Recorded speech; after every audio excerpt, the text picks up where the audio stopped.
பக்தர்கள் அனைவருக்கும் வணக்கம். இந்த பதிவில் நம்ம என்ன பார்க்குறோம் அப்படின்னா, அம்பாளுக்கு சிவனும் பார்வதியும் அமர்ந்த திருக்கோலத்தில் சிவன் பார்வதி தேவிக்கு நெத்தியிட்டு விடுற மாதிரியான ஒரு அலங்காரம். அதாவது நம்ம திருக்கல்யாணங்களில் பார்த்தோம் அப்படின்னா, இந்த வகுட்டில் பொட்டு இட விடுறது அப்படிங்கிறது ரொம்ப முக்கியமாக கருதப்படுறது.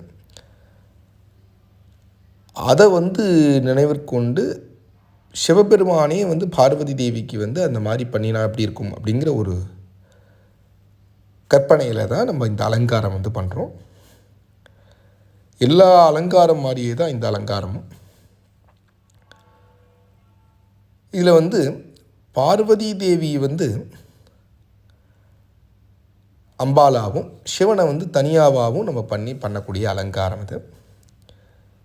சந்திரங்களில் ஹஸ்தம் பாதம் எல்லாமே நம்ம பண்ணி அதில் நம்ம இந்த மாதிரி வர்ணங்கள் கொடுத்து அது மேலே திருவாபரணங்கள்லாம் சாத்தி அதுக்கப்புறம் புஷ்ப மாலைகள்லாம் சாத்தி அதுக்கப்புறமா நம்ம அந்த அலங்காரத்தை நம்ம பூர்த்தி பண்ணுறோம்.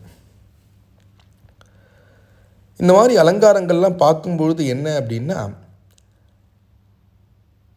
சுவாமியை தரிசனம் பண்ணாலே நமக்கு பலவிதமான நன்மைகள் கிடைக்கும் அப்படின்னு சொல்கிறேன்.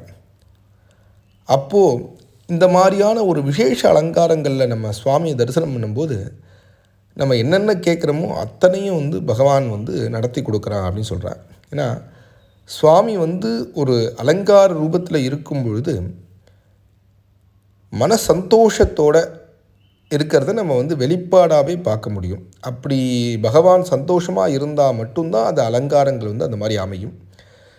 இதில் அலங்கார பண்ணக்கூடியவர்களுடைய ஒரு டேலண்ட்டோ இல்லை அவங்களுடைய ஒரு கைப்பக்குவமோ கிடையாது. பகவான் நினச்சா மாத்திரமே அலங்காரங்கள் எல்லாமே அந்த மாதிரி அமையும். ஆகையினால இந்த மாதிரி அமையிறது அலங்காரம் அப்படின்னா அங்கே பகவான் அது உகந்து ஏற்றுன்றிருக்கான் அப்படின்னு அர்த்தம். ஆகையினால இந்த மாதிரி அலங்காரம் பார்க்கும்போது என்ன, பகவான் சந்தோஷத்தோடு இருக்கான். அப்போது நம்ம என்ன வரங்கள் நம்ம கேட்குறோமோ அதை பகவான் நடத்தி கொடுக்குறான். அதுக்காகவே இந்த மாதிரி விசேஷமான அலங்காரங்கள் எல்லாமே நம்ம ஆலயங்களில் குறிப்பாக ஆலயங்களில் நம்ம பண்ணுறது வழக்கம். இந்த அலங்காரங்கள் அப்படிங்கிறது இன்னி நேட்டிக்கு இல்லாமல் யுகம் யுகமாகவே இந்த அலங்காரங்கள்லாம் நம்ம பண்ணிட்டுருக்கோம். அதில் இப்போ வரக்கூடிய காலங்களுக்கு ஏற்ற மாதிரி பல விஷயங்களை கொஞ்சம் மாற்றி பார்க்குறவர்களுடைய கண்களுக்கு விருந்தளிக்கக்கூடிய வகையில் நம்ம பண்ணிட்டுருக்கோம்.